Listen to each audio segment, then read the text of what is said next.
El cerebro humano es una máquina absolutamente fascinante cuando se trata de buscar patrones.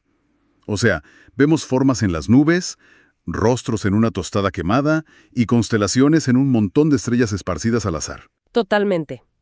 Es una habilidad evolutiva increíble. Sí, una que francamente mantuvo vivos a nuestros ancestros. Pero a veces esta misma maquinaria nos juega en contra y nos hace encontrar conexiones causales que simplemente no existen. Y ahí es donde empiezan los problemas. Exacto. Y cuando este cruce de cables ocurre en el ámbito de la salud, pues las ilusiones cognitivas pueden tener consecuencias muy reales. Así que bienvenidos a esta nueva exploración a fondo. Hoy vamos a desmenuzar un documento sumamente revelador. Sí, es una guía clínica ilustrada fascinante. Así es, titulada Falacias lógicas en el abordaje de la lumbalgia. Y nuestra misión hoy es entender cómo los errores de razonamiento en la fisioterapia conducen a diagnósticos incorrectos. Es un material indispensable para la época en la que vivimos. Hoy en día hay una sobreabundancia médica impresionante.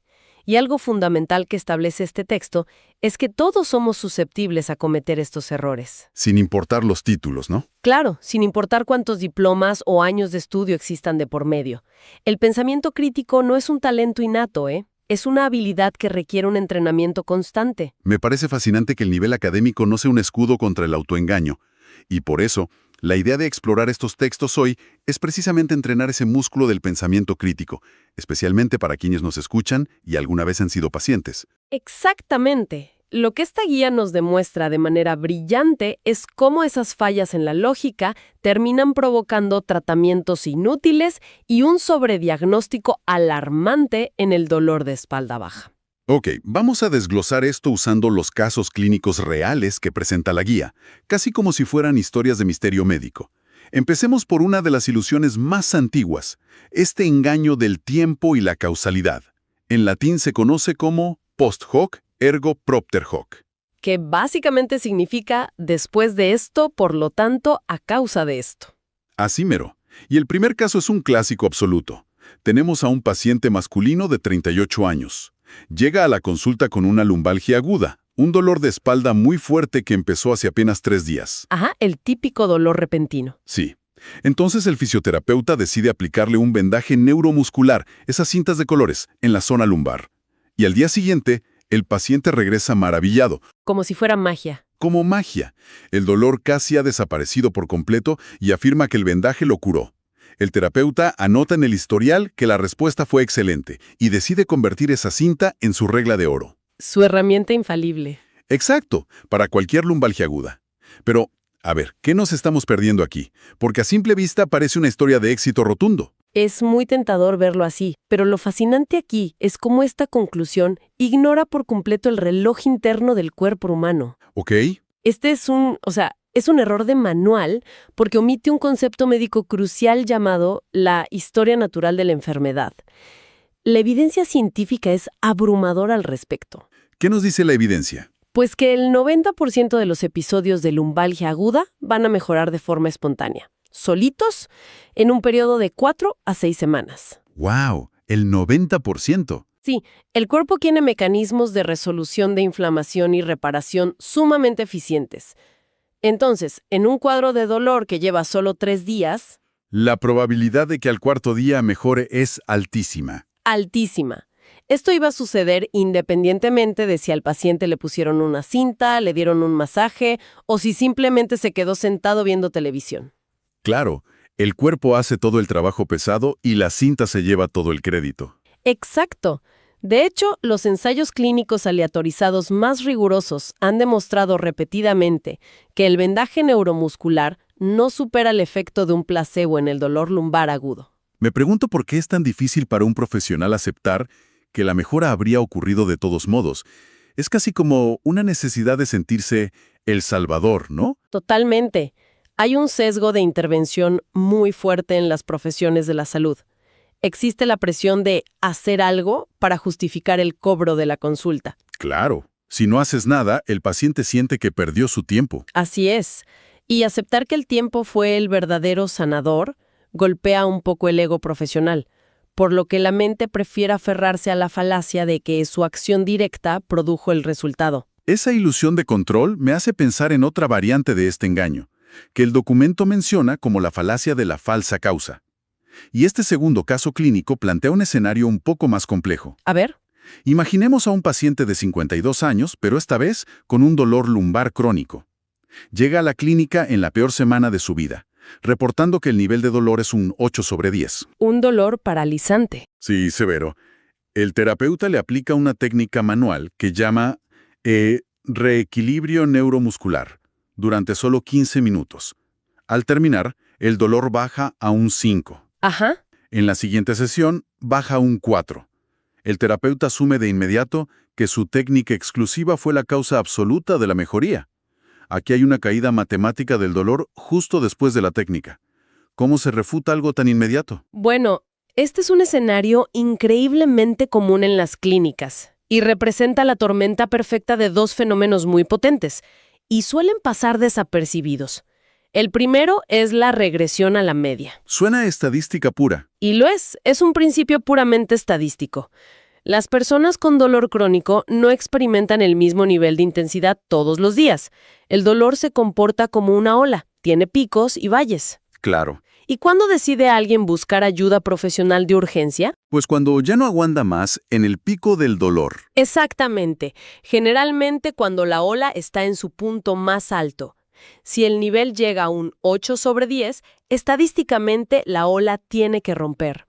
Es casi seguro que en los próximos días la intensidad va a disminuir y regresará al promedio habitual de esa persona. Digamos a ese 4 que mencionamos. Así es.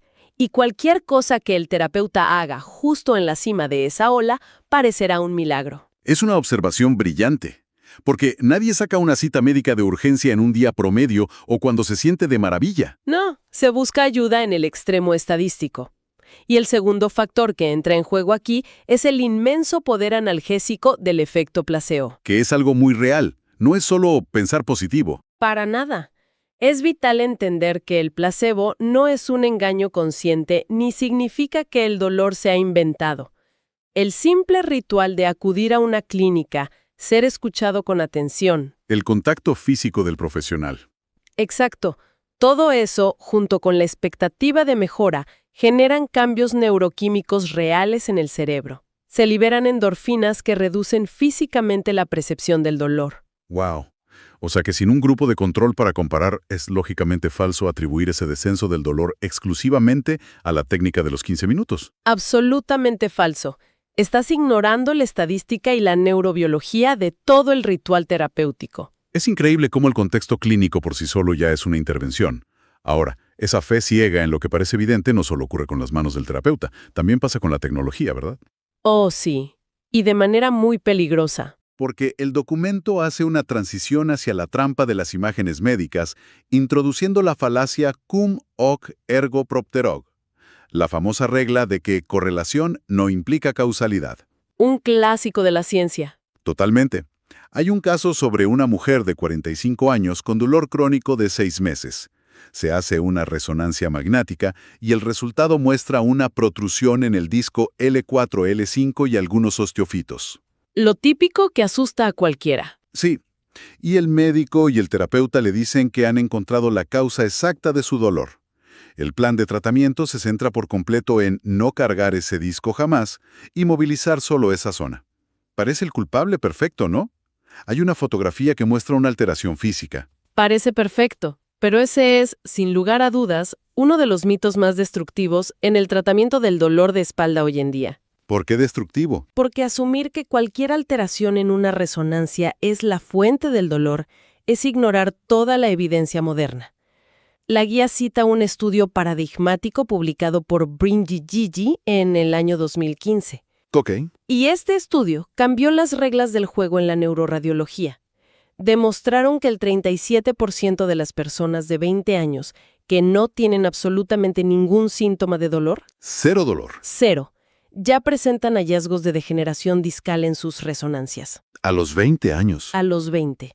Y la cifra se vuelve más impactante con la edad. Para cuando las personas llegan a los 50 años, hasta un 80% tiene cambios degenerativos, protrusiones o abombamientos. 80%. Sí, y repito, sin sentir absolutamente nada de dolor. La correlación entre la imagen anatómica y la experiencia del dolor es sumamente débil. O sea, encontrar una protrusión o un cambio degenerativo en la columna a los 50 años es básicamente el equivalente a mirarse al espejo y encontrar canas en el cabello o arrugas. Es una analogía perfecta. Son las arrugas de la columna. Es evidencia del paso del tiempo, de estar vivo y de haberse movido, pero no es una enfermedad en sí misma. Exacto. El peligro enorme aquí es que al tratar a la imagen en la pantalla, en lugar de tratar a la persona, se genera un efecto nocebo. Lo contrario al placebo. Así es, se le implanta a la paciente la idea de que su columna es frágil, de que está rota, y esto genera un miedo paralizante a moverse, lo cual debilita la musculatura y, paradójicamente, empeora el dolor a largo plazo. Se vuelve una profecía autocumplida. Lo cual nos lleva al extremo opuesto de esta trampa visual, el falso dilema. ¿Qué sucede cuando la resonancia sale inmaculada, pero la persona sigue sufriendo? Ese es un escenario muy frustrante para el modelo tradicional. Claro, la guía expone el caso de una paciente de 35 años con dolor lumbar crónico, pero sin hallazgos estructurales en las imágenes. Todo limpio. Sin embargo, su contexto vital es un caos. Ajá. Trabaja bajo un estrés extremo, duerme pésimo y tiene un terror absoluto a realizar cualquier esfuerzo físico.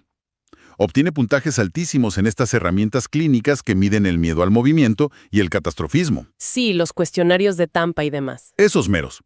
Pero el terapeuta, al no ver un daño mecánico visible en la resonancia, asume que la paciente está exagerando o que el dolor es una invención puramente psicológica. Es una visión terriblemente binaria. O el cuerpo está roto físicamente o la persona está perdiendo la cordura. Exacto. Blanco o negro. Y esa dicotomía es muy reduccionista. Atrasamos la práctica clínica varias décadas pensando así. Autores como Engel en el 77 y Waddell en el 87 revolucionaron la medicina al introducir el modelo biopsicosocial. Que es ver el panorama completo. Totalmente. Establecieron que el dolor no es simplemente un cable roto que envía una señal de alarma al cerebro. El dolor es una experiencia multifactorial compleja. Una respuesta de protección, ¿no? Exacto, una respuesta de protección del cerebro donde la biología, el estado psicológico y el entorno social se entrelazan.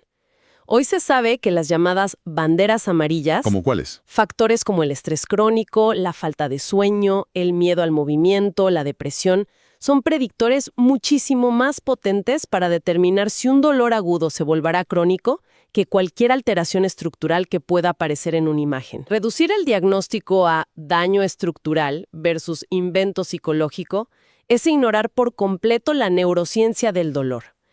Pero claro, existe una presión sistémica por encontrar una falla mecánica concreta. Porque estamos acostumbrados a que si el coche hace ruido, le cambias la pieza y ya. Exacto. El modelo tradicional exige una reparación mecánica, pero el cuerpo humano simplemente no funciona como un automóvil. Esa presión por dar resultados milagrosos o diagnósticos concretos nos empuja a situaciones que rozan el absurdo. Lo que nos adentra en la tercera sección de este análisis profundo, cuando el ego y la soberbia se enfrentan a la ciencia. Uy, esta parte es fuerte. Sí, empecemos con la falacia del francotirador, o el sesgo de confirmación en su máxima expresión. El caso presentado es casi una comedia oscura. Sí lo es. Una terapeuta está convencida de que una técnica llamada osteopatía visceral es la cura definitiva para la lumbalgia. Durante varios meses aplica la técnica a 20 pacientes. 20 casos. 20 casos. De esos 20, solo 2 muestran una mejoría notable. Ella descarta a los 18 restantes, publica los 2 casos exitosos en su blog y proclama que su método es infalible. Es increíble. Es como ir a un casino, perder los ahorros de toda la vida en la ruleta, ganar $10 en la última tirada y salir gritando por la puerta que descubriste un sistema matemático perfecto para vencer a la casa. Es una gimnasia mental asombrosa, pero esa analogía del casino ilustra perfectamente el fenómeno. ¿Por qué la mente hace eso? Porque el cerebro humano está programado para buscar, interpretar y recordar activamente solo aquella información que confirma sus creencias preexistentes. Y lo que no encaja, lo borramos. ¿Lo descarta o lo justifica? A los 18 fracasos, esta terapeuta seguramente los catalogó mentalmente como pacientes que no siguieron las indicaciones o casos demasiado complejos. Siempre hay una excusa. Siempre. Por esto mismo, la experiencia clínica anecdótica, el a mí me funciona, aunque tiene cierto valor, es sumamente frágil y engañosa si no se someta al rigor científico. Claro, para demostrar verdadera eficacia necesitas contar todos los disparos. Exacto. La ciencia utiliza revisiones sistemáticas y metaanálisis. Son herramientas diseñadas específicamente para evitar este sesgo, ya que obligan a observar todos los resultados, los éxitos y los fracasos. Y me imagino que al analizar la osteopatía visceral bajo esa lupa, Se evidencia una falta total de respaldo científico de calidad para la lumbalgia. claro, la verdadera ciencia no se basa en coincidencias. Pero a veces el problema no radica en un profesional inventando terapias nuevas, sino en la perpetuación de dogmas anticuados. Ese es otro gran problema. El siguiente punto de la guía aborda la apelación a la tradición o a la autoridad. Narra el caso de un hombre de 60 años que acude a un médico con 30 años de experiencia, una verdadera eminencia local. Una figura de mucho respeto. Sí, y este médico le prescribe exactamente lo mismo que recetaba en los años 80. 5 días de reposo absoluto en cama y aplicación de calor. Uf, Su argumento es, así lo he tratado toda mi vida y así se ha hecho siempre. El resultado es que el paciente desarrolla terror a moverse, sus músculos se atrofian rápidamente por la inactividad y termina con un grado de discapacidad funcional mucho peor. es un desenlace muy triste. ¿Cómo es posible que una figura de autoridad con tanta experiencia pueda estar causando un daño tan evidente? Porque este caso subraya un principio fundamental. El argumento de antigüedad y la reverencia ciega a una bata blanca no pueden reemplazar a la evidencia científica actualizada. No importa cuántas canas tengas. Exacto. Si se consultan las guías de práctica clínica más prestigiosas del mundo, como las del Instituto Nacional para la Excelencia en Salud del Reino Unido, las guías NICE 2016 o las del Colegio Americano de Médicos de 2017, el consenso es absoluto. ¿Y qué dicen? Desaconsejan categóricamente el reposo en cama para la lumbalgia. La indicación basada en evidencia exige mantener a la persona lo más activa posible dentro de su tolerancia al dolor. O sea, moverse es la clave. Sí, porque el reposo prolongado genera atrofia muscular, rigidez articular y sobre todo cronifica el miedo al movimiento. Claro. Tener 30 años de experiencia repitiendo un enfoque obsoleto no lo convierte en un acierto médico. Simplemente significa que se ha estado aplicando una medicina perjudicial durante 3 décadas. Es una alerta enorme sobre el peligro de la inercia clínica. Y bueno, para cerrar esta galería de horrores lógicos, la guía nos presenta un combo letal: la generalización apresurada combinada con la petición de principio. Que es esencialmente el razonamiento circular. Así es, se describe a un terapeuta que aplica una técnica de pompaje lumbar en una sesión, logra un resultado positivo y decide instantáneamente que esa maniobra será la solución universal para cualquier persona con dolor de espalda. Ahí está la generalización apresurada. Determina que hay una disfunción sacroiliaca basándose únicamente en que hay dolor en esa zona.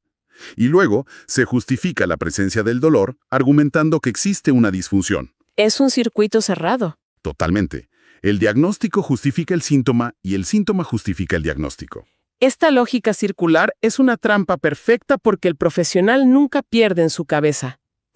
Pero el gran problema de fondo aquí es ignorar la inmensa heterogeneidad del síndrome de dolor lumbar. No todos los dolores son iguales. Para nada. No existe una entidad única llamada lumbalgia, sino decenas de subgrupos con características biomecánicas y psicosociales muy distintas. Dame un ejemplo de eso. Bueno, lo que alivia a una persona que necesita extensión lumbar puede agravar severamente los síntomas de alguien con estenosis que requiere flexión. Intentar usar la misma herramienta para cada escenario es una simplificación muy peligrosa. Claro, si tu única herramienta es un martillo, a todo le ves cara de clavo. Tal cual. Y respecto al razonamiento circular de las disfunciones, validar un diagnóstico biomecánico complejo solo porque hubo un alivio temporal tras manipular la zona es ignorar todo lo que ya analizamos. El efecto placebo y la historia natural. Exacto. Sin herramientas de medición objetivas y aisladas, es simplemente una creencia que se autovalida sin pruebas reales. Bueno, tras desmenuzar todos estos casos, surge la necesidad de sintetizar qué valor tiene esta información fuera de los consultorios médicos. Es muy importante bajar esto a la realidad cotidiana. Sí, porque entender estas falacias lógicas no debería ser un ejercicio exclusivo para académicos o doctores. Resulta ser una herramienta de supervivencia indispensable para cualquiera que consuma servicios de salud. De acuerdo. Es fundamental recordar que el cuerpo posee mecanismos propios de curación, que una resonancia magnética a cierta edad inevitablemente mostrará el desgaste natural de la vida, esas arrugas de la columna, Así es. y que el dolor jamás se reduce a una simple pieza mecánica defectuosa, sino que es una experiencia profundamente influenciada por el estrés, el entorno y el bienestar psicológico. Es una conclusión muy acertada. Desarrollar este pensamiento crítico es el mejor escudo posible contra el sobretratamiento y las intervenciones innecesarias. Definitivamente. Y para cerrar, la guía deja entrever una paradoja final que, la verdad, invita a una reflexión profunda. A ver, cuéntame. A lo largo de este análisis, quedó claro que el efecto placebo, las expectativas y el ritual terapéutico tienen un poder neuroquímico inmenso para aliviar el dolor, ¿verdad? Sí, liberan endorfinas y demás. Simultáneamente, observamos cómo muchos profesionales operan bajo una convicción absoluta en diagnósticos lógicamente falaces, cegados por sus propios sesgos. Como el terapeuta de los 15 minutos. Exacto. Esto plantea un escenario fascinante y algo perturbador. Es posible que el simple acto de un profesional explicando un diagnóstico erróneo con una seguridad inquebrantable sea, irónicamente, el catalizador exacto que desencadena un potente efecto placebo en quien recibe el tratamiento. ¡Wow! O sea, el terapeuta comunica una narrativa anatómica incorrecta, pero lo hace con tanta convicción que el cerebro de la persona percibe seguridad. ¿Sí? Y al percibir seguridad, disminuye su estado de alerta, libera esas endorfinas y experimenta una reducción real del dolor. Exactamente. Y esa disminución temporal del dolor actúa como un refuerzo positivo para el profesional, quien se convence aún más de que su teoría falaz era correcta. Se crea un bucle infinito. Un bucle donde la ignorancia confiada del profesional es constantemente premiada y validada por la neuroquímica del efecto placebo del paciente. Es una ironía trágica. Lo es porque significa que un profesional profundamente equivocado, pero muy seguro de sí mismo, podría generar más alivio inmediato que un profesional basado en evidencia científica que se muestra cauteloso y realista frente a la incertidumbre. Increíble. Y romper ese ciclo requiere una dosis masiva de educación científica. Y sobre todo, la voluntad de cuestionar las narrativas más establecidas. Es un cierre fenomenal. Un recordatorio contundente de que, a veces, la confianza ciega es el disfraz más elaborado de la desinformación. Nos quedamos con esa invitación a dudar, a investigar y a exigir una atención basada en la evidencia completa y no en las ilusiones de la mente.